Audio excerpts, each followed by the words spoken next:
আসসালামু আলাইকুম। সবাইকে শুভেচ্ছা জানাচ্ছি। মাসুম মাহবুব দেখছেন ওপেন দ্য ইউটিউব চ্যানেল এবং মাসুম মাহবুব ফেসবুক পেজ।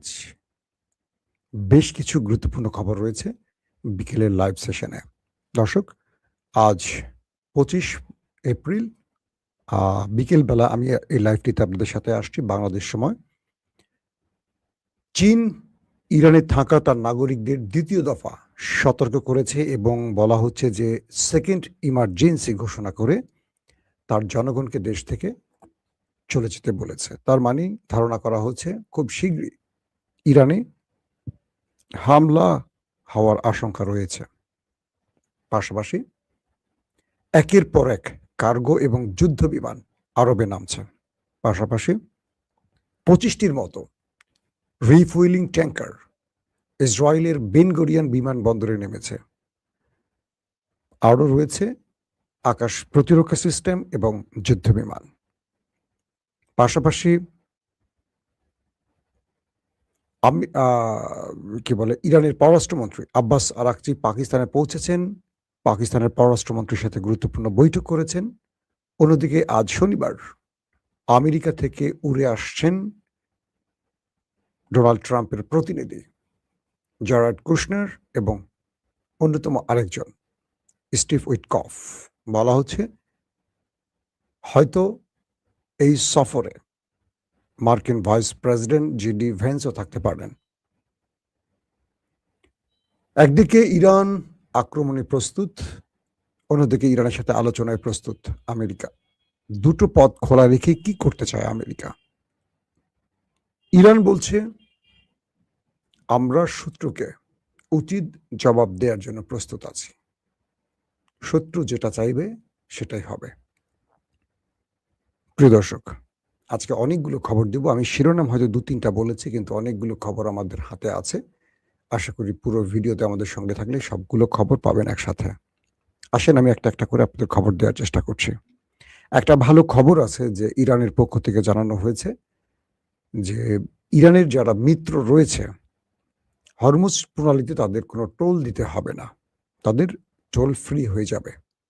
এখন পর্যন্ত যে তথ্যটা জেনেছি, যদিও ইরানের পক্ষ থেকে চূড়ান্ত করে দেশগুলোর নাম ঘোষণা করা হয়নি, তবে কূটনৈতিক পর্যায়ে যে নামগুলো এসছে সেখান থেকে আমি আপনাদের জানাবার চেষ্টা করছি। একটি নাম রয়েছে, অর্থাৎ যারা ইরানের বন্ধু হিসেবে বিবেচিত, এর মধ্যে অন্যতম একটি দেশ বাংলাদেশ, রয়েছে পাকিস্তান, রয়েছে ভারত, রয়েছে চীন এবং রাশিয়া। পাশাপাশি ইউরোপ ইরানের উপরে তার নিষেধাজ্ঞা তুলে নিতে পারে এমন প্রস্তাবনা ইউরোপের ভেতর থেকে ইরানে পাঠানো হয়েছে, এমন একটি তথ্য পাওয়া গেছে। হরমুজ প্রণালী বন্ধের পর সবচেয়ে বেশি বেকায়দা ইউরোপ পড়েছে। তো ইউরোপ ইরানকে নেপথ্যে হোক প্রকাশ্যে হোক কিছু বার্তা পাঠাচ্ছে। তার মধ্যে একটি যে ইরান যদি হরমুজ প্রণালী ইউরোপের দেশগুলোর জন্য খুলে দেয়, উন্মুক্ত করে দেয়, তাহলে ইউরোপ ইরানের উপর যে আমেরিকার ঘোষিত নিষেধাজ্ঞা এগুলো তুলে নিতে পারে। আর ইরান বলছে তারা আমেরিকার কোনো মিত্রকে ছাড় দেবে না, যেহেতু তারা পূর্বে ইরানের উপর অনেকগুলো স্যাংশন দিয়েছে, নিষেধাজ্ঞা দিয়েছে, তাই তারা ইউরোপকে এখান থেকে কোনো প্রকার ছাড় দেবে না। তবে ইউরোপ যদি ইরানের উপর থেকে নিষেধাজ্ঞা তুলে নেয় প্রকাশ্যে ঘোষণা দিয়ে, সেই ক্ষেত্রে হয়তো ইরান ছাড় দিতে পারে। এটা এখনো ইরান জানায়নি যে ছাড় দেবে কিনা, বাট তারা ইউরোপকে ছাড় দিচ্ছে না এখন পর্যন্ত, এটা কনফার্ম। আমেরিকা ইসরায়েলের কোনো মিত্রকে এখনো ছাড় দিতে প্রস্তুত নয় ইরান, এটি মোটামুটি জানা গেছে। দর্শক, আব্বাস আরাকচি পৌঁছে গেছেন পাকিস্তানে এবং তাকে বিমানবন্দর থেকে রিসিভ করেছেন পাকিস্তানের পররাষ্ট্রমন্ত্রী ইসাকদার, ফিল্ড মার্শাল আসিম মনির, সেনাপ্রধান আর কি। তো বলা হচ্ছে যে তিনি ইতিমধ্যে পাকিস্তানের যিনি পররাষ্ট্রমন্ত্রী ইসাকদার, তার সাথে গুরুত্বপূর্ণ বৈঠক করেছেন এবং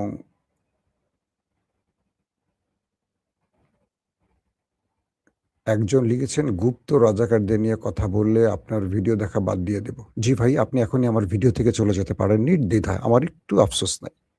আমি কখনো কোনো দেশদ্রোহী, চাঁদাবাজ, টেম্পুলিক তারা আমার ভিডিওতে থাকুক আমি চাই না। আমার ভিডিও কাউকে দয়া করে দেখতে বলি না, একদমই না। সরি, আপনি আমার লাইফ থেকে চলে যেতে পারেন। আপনার মতো যারা সবাই চলে যেতে পারেন। একদম আমার আফসোস নাই। ইনসাফের জন্য আমি কথা বলবো। আপনার ভালো লাগুক আর না লাগুক। কারণ মৃত্যুর পর আমার আল্লাহকে আমি জবাবদিহি করব, আপনাকে না। আমার দলের কাউকে আমি জবাব দিতে প্রস্তুত নই। কারণ আমার আল্লাহ জবাবদিহি করবে। আর আপনি যে নেতার দাস, চাকর, সেই নেতাও আল্লাহর কাছে মাথা নিচু করে দাঁড়াবে। আমার কাছে সবার আগে দেশ, দেশের জনগণ, কোনো দল নয়। আপনি যে দলটাকে ভালোবাসেন সেই দলটার আপনার চেয়ে আমার গ্রহণযোগ্যতা সেই দলটায় বেশি আছে। ওকে? আমরা মুখ খুললে অনেক ক্ষতি হবে। আপনি কোনো মূল্যবান কিছু না সেই দলটার কাছে, একটা ভোটার মাত্র। আর সেই দলটার জন্য ১৫ বছর আমরা কি করেছি সেটা হয়তো আপনি জানেন না, সেই দলটার মালিক জানে। তো আমরা কথা বলি কেন জানেন? এই দেশটা সঠিক পথে আগাক। এই দেশটা আবার হাসিনার মতো অন্ধকারে না যাক। আবার আমার প্রিয় দলটা হাসিনার মতো পালিয়ে না যাক। একটা সঠিক পথে থাকুক, সেই চেষ্টাটাই আমরা করি। যদি আপনি না বোঝেন, আপনার মতো বেকুব দর্শক আমার দরকার নাই। একটু জ্ঞান বুদ্ধি মাথায় রাখতে হবে। দল করে কিছু চাঁদাবাজি করতে পারবেন, কিছু টেন্ডারবাজি করতে পারবেন। এইটা আপনাদের কাজ। আমাদের এটা কাজ না। একটা সুন্দর দেশ চাই। আপনারা দেশ ছেড়ে আমেরিকা চলে যান, ইংল্যান্ড চলে যান। কেন জানেন? সেখানে রুল অফ ল আছে। সেখানে এরকম মাস্তানি গুন্ডামি নাই। কিন্তু সেই দেশটাকে, আমার দেশটাকে আমরা আমেরিকা, ইংল্যান্ড কেন বানাতে পারি না বলেন? তারেক রহমান 18 বছর ইংল্যান্ডে ছিলেন। তিনি চাইলে এই দেশটাকে ইংল্যান্ড বানাতে পারেন। এখন তিনি প্রধানমন্ত্রী। আমরা সেই স্বপ্নের দিকে হাঁটছি তারেক রহমানের সাথেই। কিন্তু আপনারা গণ্ড মূর্খরা সেটা বোঝেন না। আমি আশা করি আপনাকে যেটুকু বলার বুঝে ফেলেছেন। আপনার মাধ্যমে বাকিদেরকেও বলেছি। আসেন, এরকম কমেন্ট করবেন যাতে আপনাদেরকে একটু বাসটা ঠিকমতো দিতে পারি। সমস্যা নাই। হ্যাঁ, আমার কোনো কিছু যায় আসবে না। এখন যে বিষয়টি তৈরি হয়েছে যে আব্বাস আরাকচি তিনি স্পষ্ট জানিয়ে দিয়েছেন যে তিনি আমেরিকার সাথে কোনো বৈঠক করবেন না। তার বৈঠকের টার্গেট হলো তিনি পাকিস্তানের সাথে কথা বলবেন, পাকিস্তানকে তার বক্তব্য তুলে দেবেন, বা পাকিস্তান যে বিষয়গুলো ইরানের কাছে প্রেজেন্ট করেছে সেই জিনিসগুলোর উত্তর বা প্রশ্ন দুটোই পাকিস্তান ইরানের সাথে করবেন। পাশাপাশি তিনি মাস্কাট যাবেন, অর্থাৎ ওমান, এবং তিনি রাশিয়া যাবেন। এইটি হলো তার সফর, কি বলে, সফর সূচি আর কি।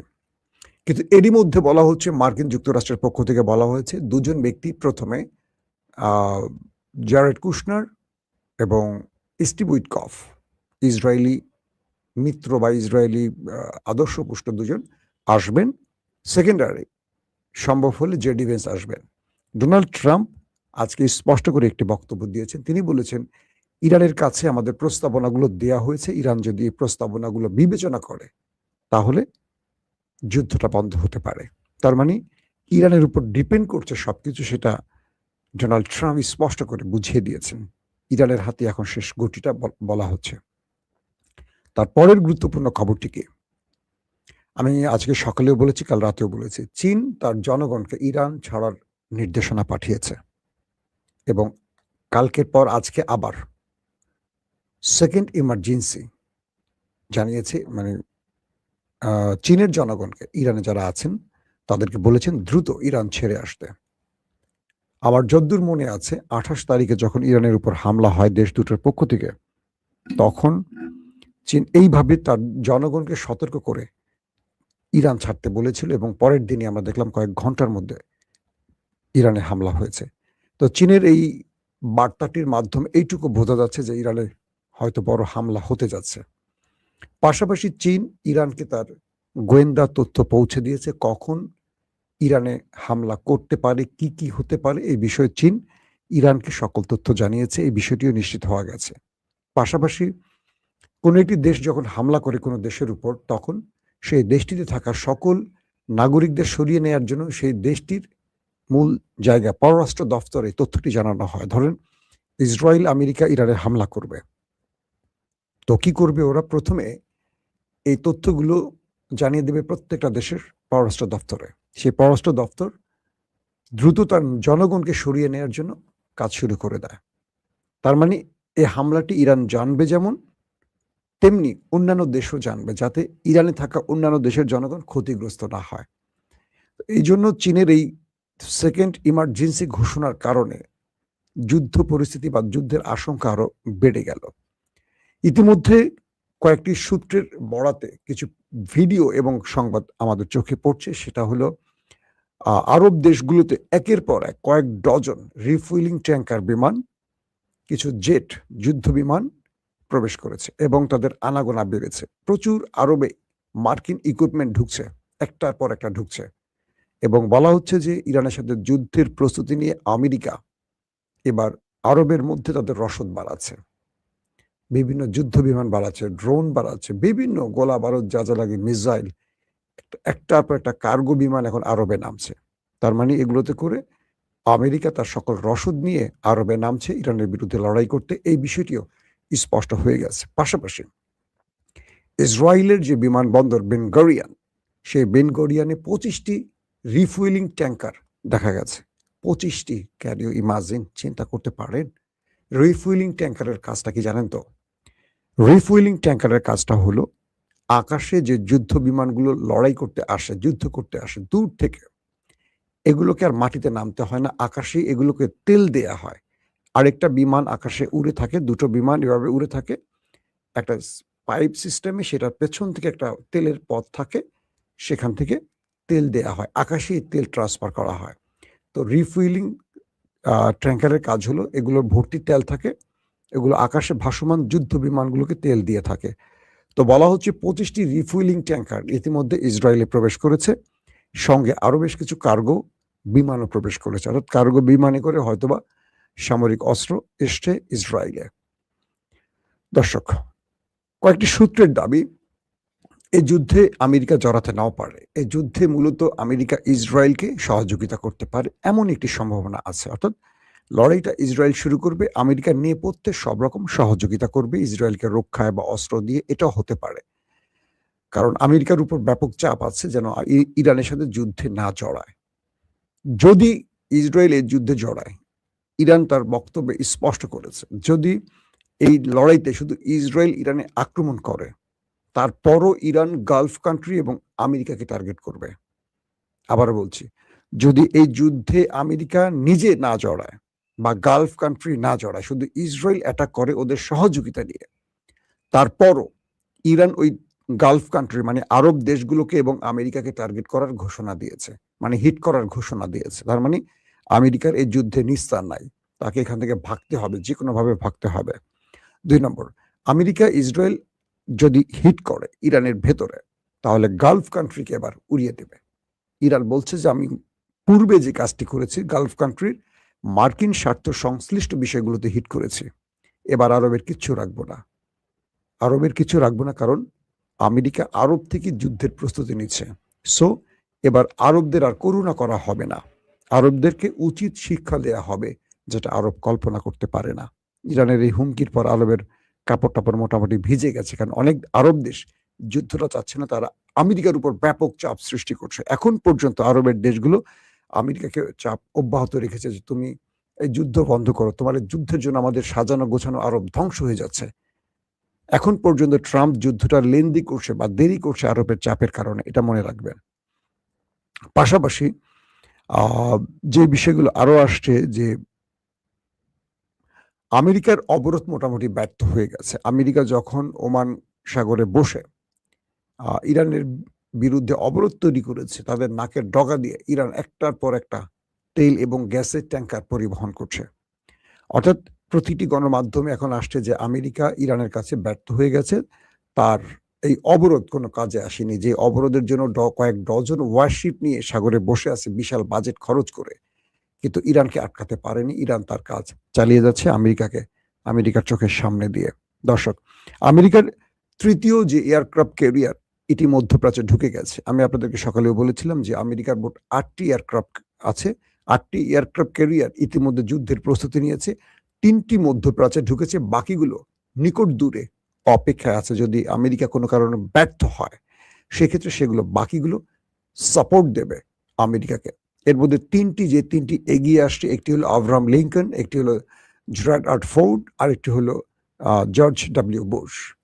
তো বলা হচ্ছে যে এই একটি এয়ারক্রাফট ক্যারিয়ারের মধ্যেই প্রায় আপনাদের হিসেব করতে হবে যে 3টি এয়ারক্রাফট ক্যারিয়ার মিলে তাদের প্রায় 15,000 সেলার মেরিনস আছে, রয়েছে প্রায় 200-র উপর যুদ্ধ বিমান, ড্রোন, আদার্স প্রতিরক্ষা ব্যবস্থা।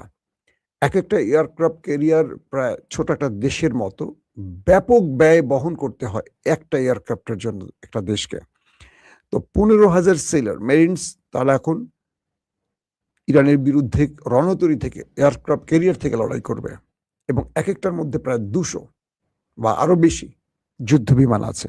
তো সবকিছু মিলে বলা হচ্ছে যে এই লার্জেস্ট ইউএস প্রেজেন্স আরেকটা যুদ্ধের ইঙ্গিত দিচ্ছে এবং সেটা খুব বড় আকার ধারণ করতে পারে।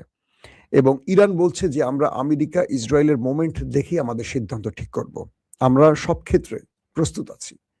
যদি আমাদের উপর হামলা হয় আমরা সেকেন্ড ওয়েট করব না, হামলার সঙ্গেই জবাব দেব এবং তাদের হামলার ধরনের উপর ডিপেন্ড করবে আমাদের হামলার ধরন।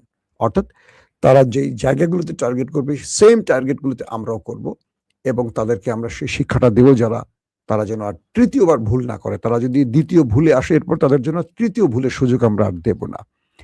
এবং আমেরিকার ইন্টেলিজেন্স, আমেরিকার যে গোয়েন্দা তথ্যের আদান প্রদানকারী সংস্থা ইন্টেলিজেন্স, তারা কংগ্রেসকে যে তথ্যটি দিয়েছে তারা বলছে যে ডোনাল্ড ট্রাম্পকে আমরা বুঝিয়ে ব্যর্থ হচ্ছে, ইরান কোনো মামুলি দেশ নয়। ট্রাম্প যে বারবারই বলছে ইরানের শক্তি নাই, ইরানকে দুর্বল করে ফেলেছি, ইরানের নেভিকে শেষ করে ফেলেছি, আইআরজিসিকে শেষ করে ফেলেছি, এয়ারফোর্সকে শেষ করে ফেলেছি, এই তথ্য সঠিক নয়। ইরান ভেতরে ভেতরে আরো শক্তি সঞ্চয় করেছে এবং ইরানকে যতটা দুর্বল ভাবে মার্কিন প্রেসিডেন্ট ডোনাল্ড ট্রাম্প প্রেজেন্ট করছেন এটা সঠিক নয়। অর্থাৎ আমেরিকার ইন্টেলিজেন্স কংগ্রেসকে ইরানের বর্তমান অবস্থা বর্ণনা করেছে যে ইরান কতটা শক্তি সঞ্চয় করেছে বা ইরান কতটা ভয়ঙ্করভাবে আমেরিকাকে ইসরায়েলকে পাল্টা জবাব দিতে পারে। এই কংগ্রেস যদি এখন ইরানকে চাপ দিয়ে এই যুদ্ধ থেকে সরাতে পারে। দর্শক, আজকের মতো লাইভটি শেষ করতে চাই। আশা করি যে তথ্যগুলো আপনাদের দেওয়ার দরকার ছিল আমি গুছিয়ে যতটুকু পেরেছি দিয়েছি। আজ রাতে প্রয়োজনে আরো একাধিকবার, শুধু একবার না, প্রয়োজনের সুযোগ বা আরো গুরুত্বপূর্ণ খবর থাকলে আরো কয়েকবার আমি লাইভে আসার চেষ্টা করব। আমাদের চ্যানেলটি যাদের ভালো লাগে অবশ্যই, আবার বলছি, আমরা এই চ্যানেলের মাধ্যমে শুধু আন্তর্জাতিক না, প্রয়োজনে বাংলাদেশের খবর দেই, বিভিন্ন ধরনের খবর দিয়ে থাকি।